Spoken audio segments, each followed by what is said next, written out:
머릿속에 이런 대못이 들어있다면 어떨까요? 내 몸에 이식이 있다든지 그런 이상 증상은 전혀 못 느꼈거든요. 몰랐으니까 자기까지 뭐 별로 이상 없이 아무것도 모르는 상태로 살았죠. 총알과 수류탄 파편들.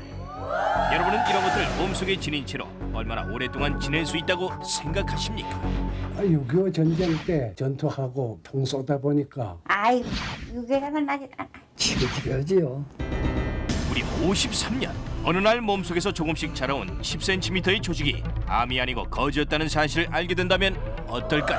남의 일로만 생각을 했었는데 나한테 그런 일이 닥쳤다는 게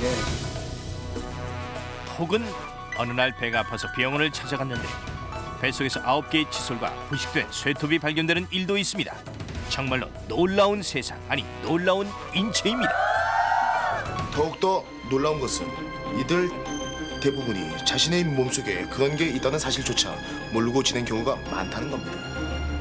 제작팀 앞으로 한 우편물이 도착했다. 그 안에는 엑스레이 사진 하나가 들어있었는데 단지 가슴을 찍은 평범한 엑스레이 사진.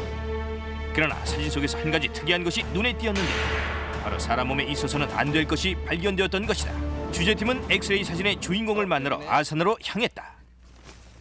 그리고 본인을 직접 만날 수 있었는데 아 혹시 우웅식 씨 됐어요? 그에게 일단 엑스레이 사진을 찍게 된 경위를 물어보았다.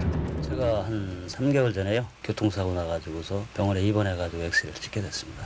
어느 날 시간에 늦어 급하게 약속 장소로 가던 우웅식 씨. 아차하는 사이 교통사고가 나고 말았던 것. 아 진짜 뭐 운전 어떻게 한 거야 지금? 아 진짜 목 아파 죽겠잖아 지금. 목 아프다. 아유 다 작살나네 진짜.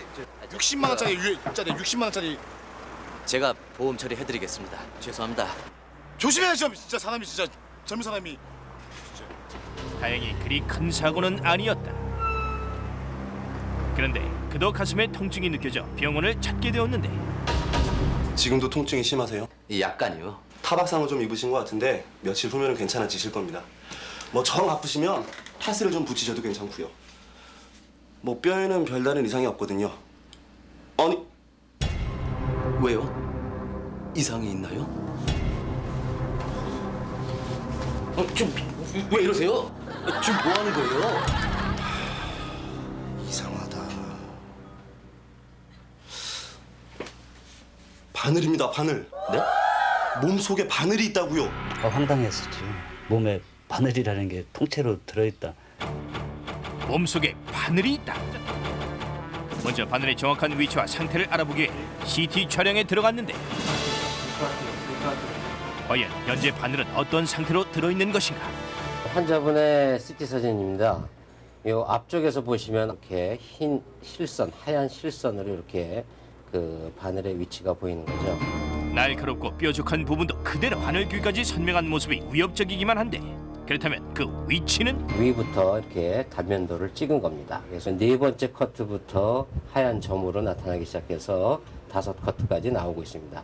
이 까만 부위가 폐 부위입니다. 그래서 분명히 이것은 폐 안에 존재하는 어떤 금속 물질이다. 바늘의 위치는 바로 폐속. 게다가 바늘의 크기는 무려 5.5cm에 이르는데 바늘이 언제 들어갔는지 혹시 기억은 나세요? 안 나죠 뭐.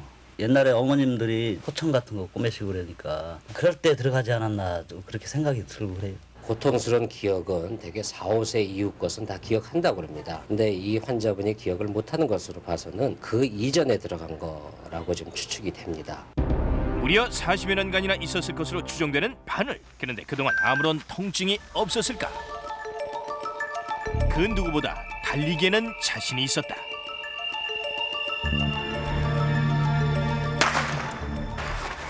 같은 또래 중에서도 단연 돋보이는 뛰어난 달리기 실력을 가진 아이가 있었으니 자식들 말이야. 야 웅식아, 너 진짜 빠르다.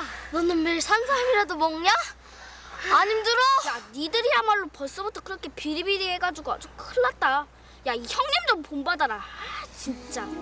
초등학교 때 육상부 활동을 할 정도로 바람같이 잘 뛰던 웅씨. 그리고 중학생이 되었는데 웅식아 좀 살살 뛰어. 그래 초등학교 때 맨날 너만 1등 했잖아. 이제 나도 한번 해보자.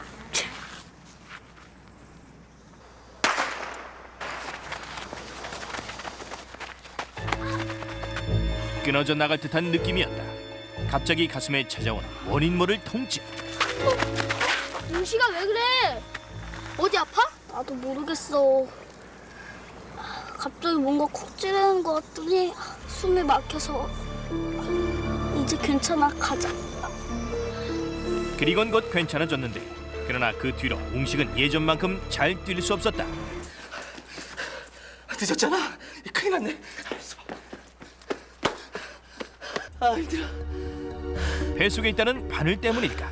그 이후로 조금 달리면 숨이 차고 가슴이 답답해져 오래 뛰지 못하게 되는 증세가 계속되었던 것. 바늘이 있는 위치가요, 폐에 분포하는 감각신경 있는 부위를 벗어난 부위입니다. 다행히도요. 평상시에 그 생활할 때는 최대 폐활량의 한 3분의 1 정도밖에 쓰지 않습니다. 그런 상태에서 통증을 잘 못 느꼈을 거고요. 그 대신 최대 폐활량이 필요한 심한 운동이라든지 그 등산이나 이런 운동을 할 때는 아무래도 그 답답함이나 거추장한 그런 감각을 느꼈을 것입니다. 뱃속의 바늘, 그 위험성은 어느 정도일까?